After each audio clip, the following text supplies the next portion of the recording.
गुवाहाटीवरून शिलाँगला जाणारा सुंदर असा रस्ता, चारपदरी रस्त्यावरून आपण प्रवास करताना दोन्ही बाजूला प्रवासामध्ये खूप जंगल सफारी केल्यासारखा अनुभव घेता येतो। इथे असणाऱ्या सुपारीच्या बागा, केळीच्या बागा आणि इथलं जे हवामान थंड हे खरंच सर्व पर्यटकांसाठी एक सुंदरशी अनुभूती देणारी आहे। फॅमिली टूरसाठी तर एक नंबरचं हे ठिकाण आहे। गुवाहाटीपासून साधारण 80 किलोमीटर असलेला हा शिलाँगचा प्रवास सकाळी तुम्ही करत असाल तर त्याच्यासारखा अनुभव दुसरा कोणता नाही। त्यामध्ये प्रसिद्ध असलेले हे दाल फ्राय रोटी,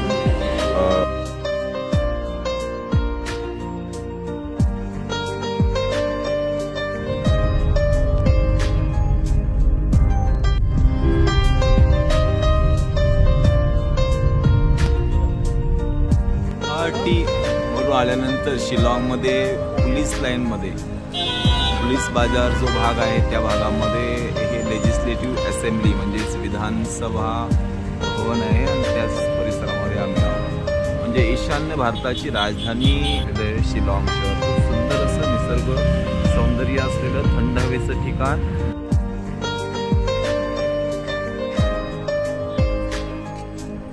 मेघालय टुरिझम कॉर्पोरेशनच्या चांगल्या सुविधा आहेत या परिसरामध्ये। संपूर्ण मेघालय फिरायचं असेल, चेरापुंजी फिरायचं असेल किंवा डॉकी बांगलादेश बॉर्डरला जायचं असेल तर इथे वेगवेगळे पॅकेजेस आहेत। इथून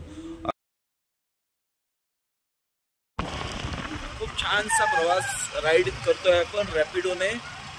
इथले माझा राईड करणारा मित्र आहे शिलाँगचा, खासी भाषेमध्ये ते बोलतात पण तरी सुद्धा आपल्याला हिंदीमध्ये बोलतात।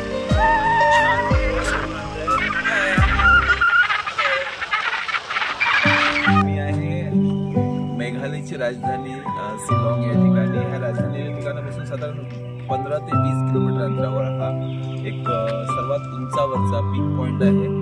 वाटतं या पॉइंटवरून आपण संपूर्ण या राजधानीचं शहर जे आहे ते पाहू शकतो आणि खरंच थंड हवा, त्याचबरोबर नैसर्गिकरित्या इथे जोपासलेलं वातावरण आणि लोकही तशाच पद्धतीने शांत प्रवृत्तीचे दिसत आहेत। खूप छानसा अनुभव घेण्यासारखं हे ठिकाण आहे।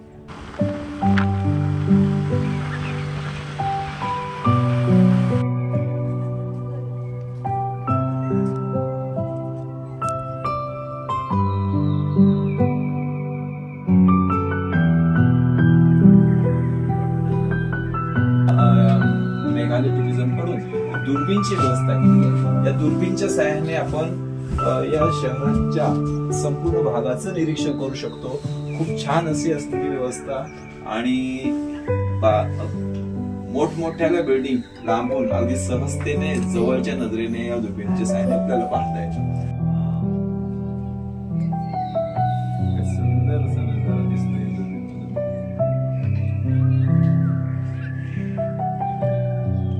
आर्मीचा इथला बेस आहे, स्पेशल स्कूल आहे ते, त्याचबरोबर संपूर्ण शहर,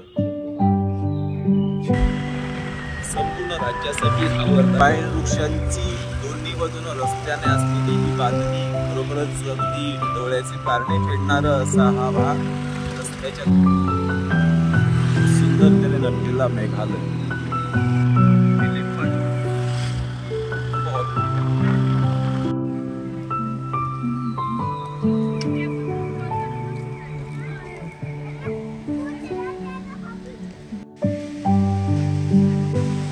खरं हाच जो एलिफंटा फॉल की जो आपल्याला इथली हिरवळ, इथे जंगल सफारी आणि पाण्याचा एक निसर्गरम्य आनंद देणारा हा एक परिसर। आपण जो पीक पॉइंटला आलो होतो साधारण 6 ते 5 किलोमीटर अंतरावरचा हा प्रवास केल्यानंतर हा एलिफंटा फॉलसाठी आम्ही येतो। खूप छानसा नैसर्गिक धबधबा आता पाहण्यासाठी जातो। पाहूयात एलिफंटा फॉल। एलिफंटा फॉल हा धबधबा खरं तर बारमाही वाहणारं हे पाणी, जो त्याचं नैसर्गिक पाणी प्यावं असं वाटत असेल तर नक्कीच या एलिफंटा हॉलच्या जवळ तुम्ही याल आणि आणि या फॉल्सकडे या धबधब्याकडे भेट असताना तुम्हाला आणखी तिथे जाणवलं असेल की माझ्याकडे काही पर्यटक आलेले आहेत. खासी ड्रेसमधून आलेले खास पेहराव ड्रेस कोड हा खासी ड्रेसमधला आहे आणि त्यांच्या हा जो पेहराव खरंच प्रत्येकाला फोटोग्राफी करण्याचा मोह इथे होणारच आहे. खाशीमध्ये बोलणारे हे आपल्याला जोडपं आहे. ड्रेस कोड जो आहे खाशी भाषेतला.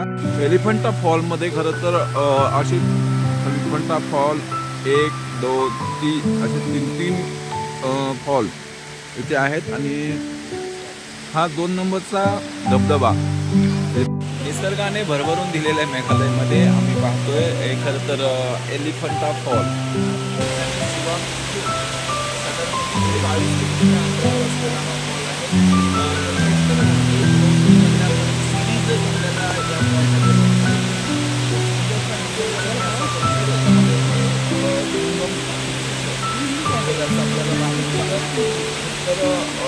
स्वर्गाचा दरवाजा मेघालयमधून जातो की काय आणि अशासाठी बनवलेले सगळे फॉल. धन्यवाद.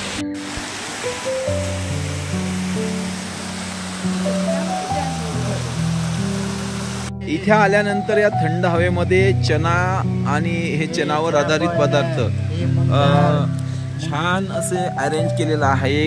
ही एक चौकोन्या पेटींमध्ये भरलेले हे खाद्यपदार्थ कांद्यापासून सगळे पदार्थ घालून एक तयार केलेला हा खमंग असा चनांचा मिक्स पदार्थ आपल्याला खायला आवडेल.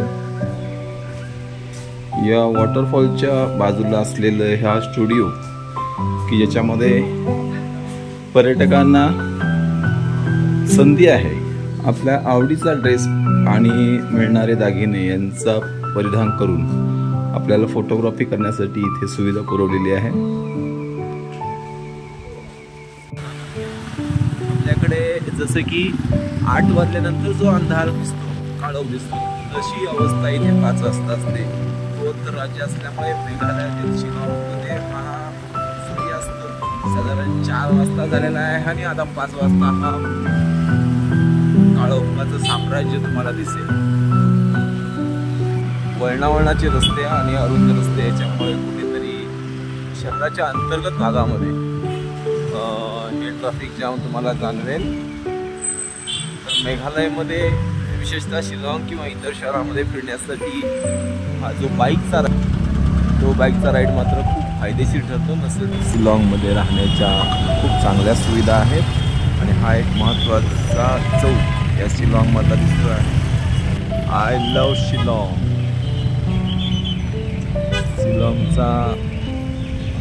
शिलाँगवर भरभरून प्रेम करणाऱ्या पर्यटकांसाठी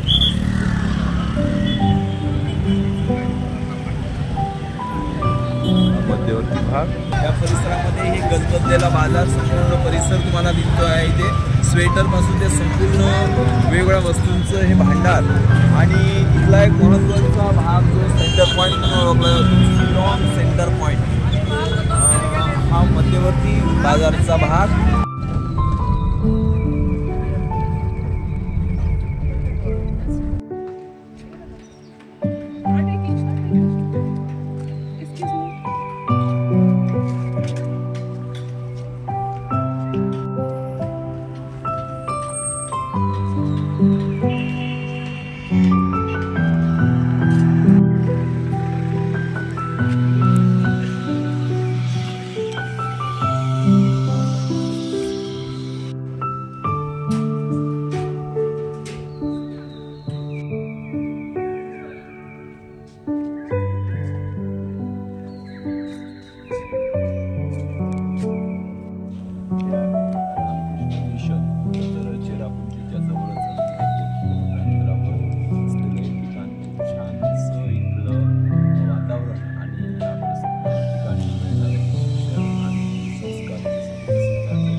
नक्कीच भेट द्या रामकृष्ण. ओके.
आपण आहोत चेरापुंजी या ठिकाणी. साधारण शिलाँग पासून 60-1 किलोमीटर अंतरावर असलेलं हे ठिकाण. आपल्याला सगळ्यांना लहानपणापासूनच माहीत असेल की भारतातील सर्वात जास्त पाऊस पडणारं ठिकाण कोणतं, तर चेरापुंजी असं म्हटलं जातं. सोहरा म्हणून सुद्धा त्याचं दुसरं नाव आहे. आणि या ठिकाणी आपण आलो आहोत. या ठिकाणी दिसणारा हा धबधबा खरं तर फ्रेंच धबधबा म्हणून ओळखला जातो. म्हणजे याचा अर्थ असा आहे की तो वरून त्याचं पाणी एवढ्या लांब पडतं की जंप घेतल्यानंतर माणूस कसा उंचावरून जाऊ शकतो तशा पद्धतीचं हे पडणारं पाणी.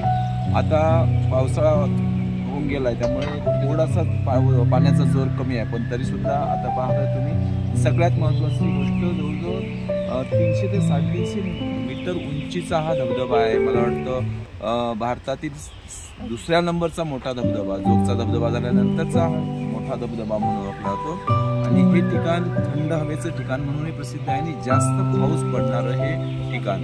यापासून पुढचा भाग जो सुरू होतो तो बांगलादेशचा सुरू होतोय. साधारण इथून 50-60 किलोमीटर अंतरावर बांगलादेशची बॉर्डर सुरू होईल आणि त्याच्यानंतर ढाकाचं अंतर साधारण 200 ते 250 किलोमीटर आहे. तर हा सुंदरसा भाग, निसर्गरम्य असा भाग आणि वेगळ्या वैशिष्ट्याने नटलेला भाग मेघालयातील जरूर पहा.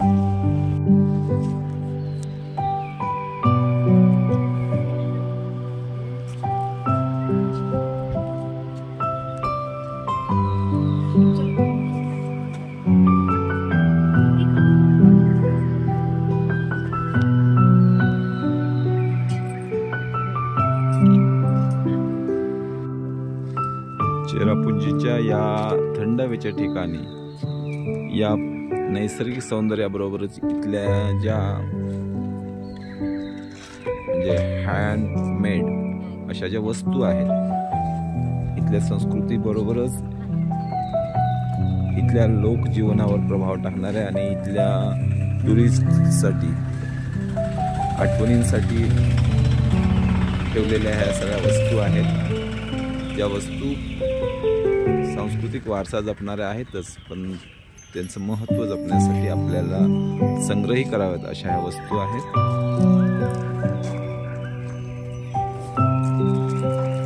त्यांची विक्री इथे होते, प्रदर्शनही आहे. विशेषतः इथे या भागात मिळणारं शुद्ध मध हा एक इथे ठेवा अजूनही जपून ठेवलेला आहे. आणि थंडीसाठी लागणारी जी वस्त्र आहेत, स्वेटर पासून इथे शॉल आणि इतर सर्व गोष्टींचा इथे संग्रह आहे.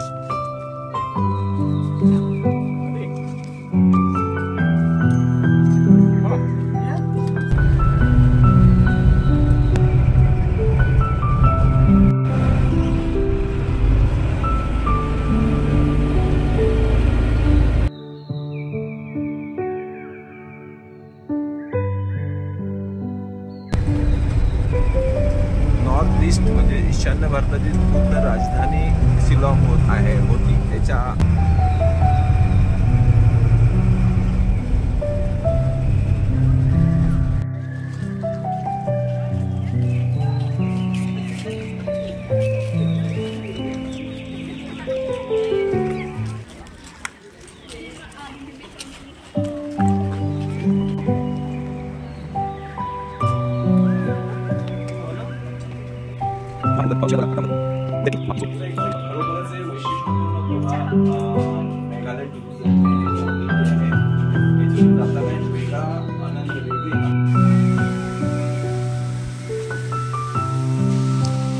खोरामा या ठिकाणी आपण आलेलो आहोत.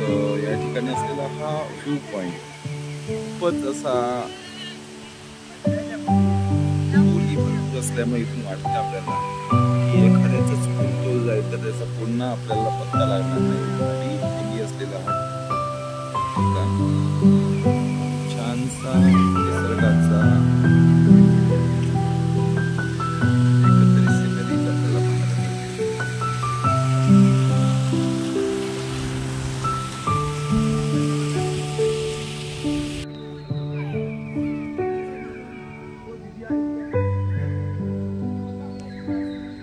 हा आहे 7 सिस्टर वॉटरफॉल.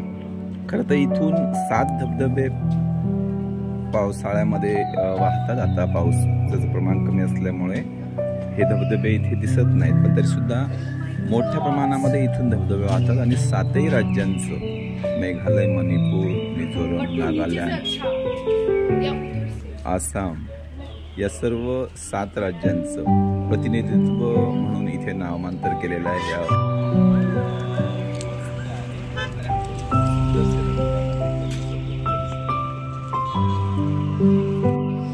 हा आहे इको पार्क नॉंगथालाम सोरा.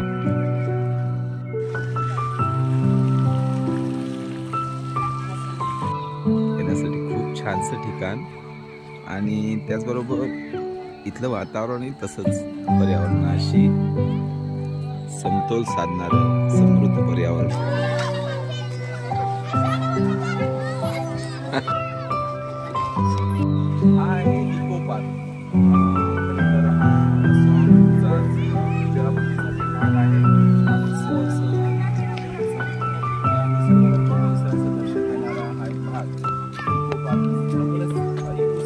चांगल्या पद्धतीने राखलेली आहे.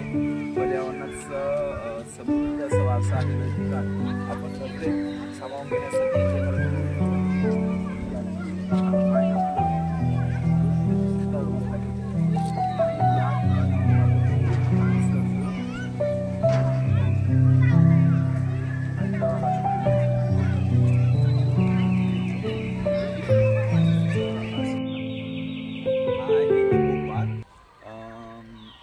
याच्यापासून साधारण चेरापुंजीपासून जवळ असलेला सुंदरसा परिसर आहे. छानसा परिसर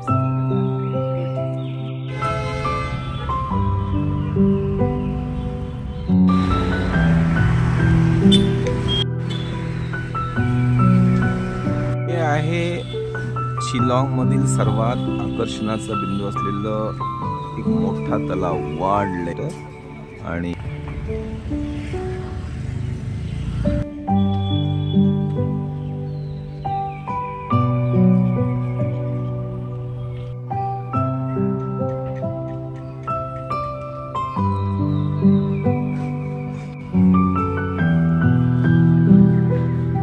दृश्य मी पाहतोय या वॉर्ड लेकचं.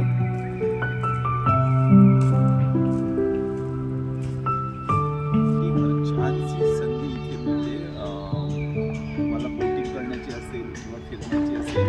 आणि बाजूलाच आपल्या बोटॅनिकल गार्डन सुद्धा आहे. त्यामुळे क्लीन शिलाँग, ग्रीन शिलाँग आणि त्याचबरोबर जैवविविधतेने नटलेलं हे शिलाँग याच्यासाठी बॉटॅनिकल गार्डन खूप छान मेंटेन केलेलं आहे. आणि हे या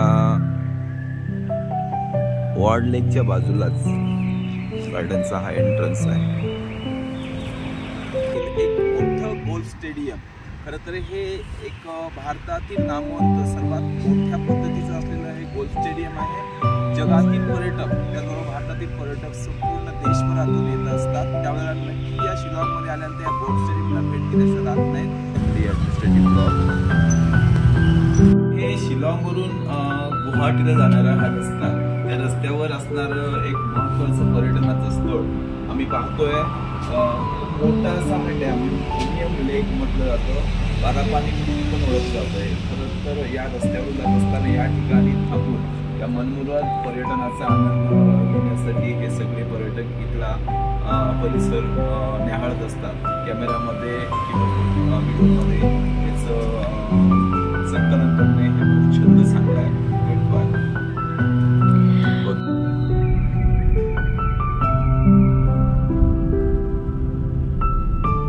बारापाणीचा खूप छानसा भाग इथे आपल्याला पाहायला मिळतो. लेक, बारापाणी